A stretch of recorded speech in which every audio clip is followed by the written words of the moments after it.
Now I call lot number 27, Ranjana R from 9A1. Ranjana R from 9A1. முக்கணிகளில்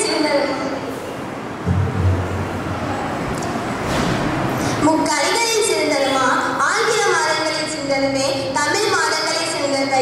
இம்மூன்றெழுத்தையும் சேர்த்து மேதைகளாக அவர்களுக்கும் நடுவர்கள் அவர்களுக்கும் அறிவியல் சிறந்த ஆசிரியர் அவர்களுக்கும் என் உடன்பிறவாத சகோதர சகோதரி அவர்களுக்கும் என் முதல்வன் வணக்கத்தை தெரிவித்துக் கொள்கிறேன். இந்தியர்களின் விஜயங்களில் சிகரமாக உயர்ந்து நின்றவர், எளிமைக்கு எடுத்துக்காட்டாக வாழ்ந்து காட்டியவர், கனவு காணுங்கள் என்று ஒவ்வொரு இளைஞர்களின் மனதிலும் நம்பிக்கை விளைவித்தார். சாதாரண குடும்பத்தில் பிறந்து குடியரசுத் தலைவராக உயர்ந்த டாக்டர் APJ அப்துல் கலாம் அவர்களை பற்றி காண்போம். பிறப்பு 1931ஆம் ஆண்டு அக்டோபர் மாதம் 15ஆம் நாள் ஜெயலலிதாவிற்கும் தாயார் ஆசியம்மாவுக்கும் மகனாக இந்தியாவின் தமிழ்நாடு மாநிலத்தில் ராமநாதபுரம் மாவட்டத்தில் இருக்கும் ராமேஸ்வரத்தில் உள்ள தனுஷ்கோடியில் நடுத்தர குடும்பத்தில் பிறந்தார். இவரது முழு பெயர் ஆவூல் ஹக்கீம் ஜெயலலிதாவின் அப்துல் கலாம். இளமை பருவம். அப்துல் கலாம் ராமேஸ்வரத்தில் உள்ள தொடக்கப்பள்ளியில் தனது பள்ளி படிப்பை தொடர்ந்தார். ஆனால் இவருடைய குடும்பம் ஏழ்மை இருந்ததால் இளம் வயதிலே இவர் தனது குடும்பத்திற்காக வேலைக்கு சென்றார். பள்ளி நேரம் போக மற்ற நேரங்களில் செய்தித்தாள்கள் விநியோகம் செய்தார். தனது பள்ளி படிப்பை முடித்த பிறகு திருச்சியில் உள்ள செயின்ட் ஜோசப் கல்லூரியில் இயற்பியல் கற்றார்.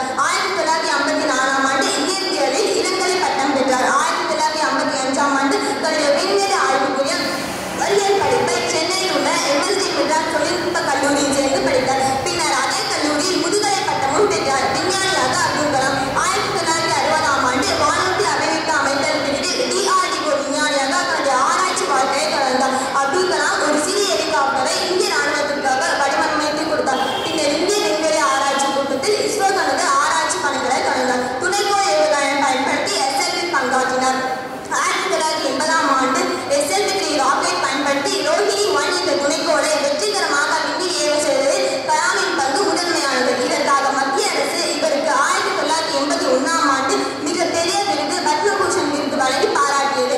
1999ஆம் ஆண்டு பொக்ரான் அணு ஆயுத சோதனையில் முக்கிய பங்காற்றினார். ஏவுகணை நாயகன். இந்த ஏவுகணை திட்டத்தில் இன்றியமையாததாக பங்காற்றினார். இவரது தலைமையின் கீழ் அக்னி மற்றும் பிருத்வி ஏவுகணைகள் உருவாக்கப்பட்டது.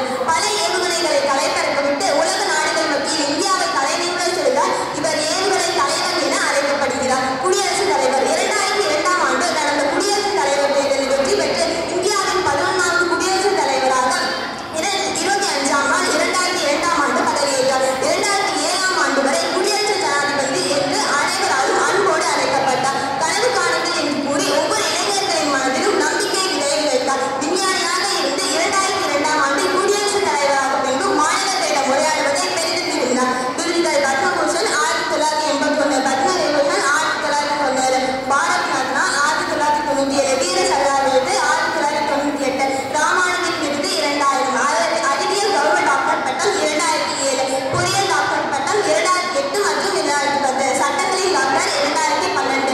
எழுதிய நூல்கள். சிறந்த எழுத்தாளராகவும் திகழ்ந்தவர் இவர். அக்னி சிறகுகள், இந்தியா 2020, எழுத்து தெய்வங்கள் போன்ற நூல்களை எழுதியுள்ளார். இறப்பு ஜூலை 27, 2015ஆம் ஆண்டு சில்லாங் நகரில் உள்ள இந்தியன் இன்ஸ்டிடியூட் ஆஃப் மேனேஜ்மெண்டில் உரையாடி கொண்டிருந்த போது மாரடைப்பால் மயங்கி விழுந்து காலமானார். ஏவுகணை நாயகனார் அப்துல் கலாம் அவர்கள். வறுமையான பின்புறத்திலிருந்து தனது தன்னம்பிக்கை முலாமுயற்சியும் போன்றவற்றால் சாய்ந்து காட்டிய அப்துல் கலாம் அவர்களுடைய வரலாறு நமக்கு ஒரு சிறந்த முன் உதாரணமாகும். கனவு நனவாகும் என்ற வார்த்தையை அப்துல் கலாம் கவிதையில் இப்படி பதிவு செய்தார். கனவு நனவாகும், நம் உள்ளத்தில் ஒன்று பெற்று உழைத்து உயர்வு காணும். அக்கனவு நனவாக இளைஞர்களே கனவு காணுங்கள். அவர் கனவு கண்ட தேசத்தை அவருக்காக உருவாக்கி தருவது அவர் நம்பிக்கை வைத்த இளைஞர்களின் கடமை. இந்தியா வல்லரசு நாடாக வேண்டும் என்ற அவரின் கனவை நனவாக்கி இளைஞர்கள் பெருமை சேர்க்க வேண்டும். அப்துல் கலாம் வரலாறு மட்டுமல்ல, இந்தியாவின் எதிர்காலம். நன்றி.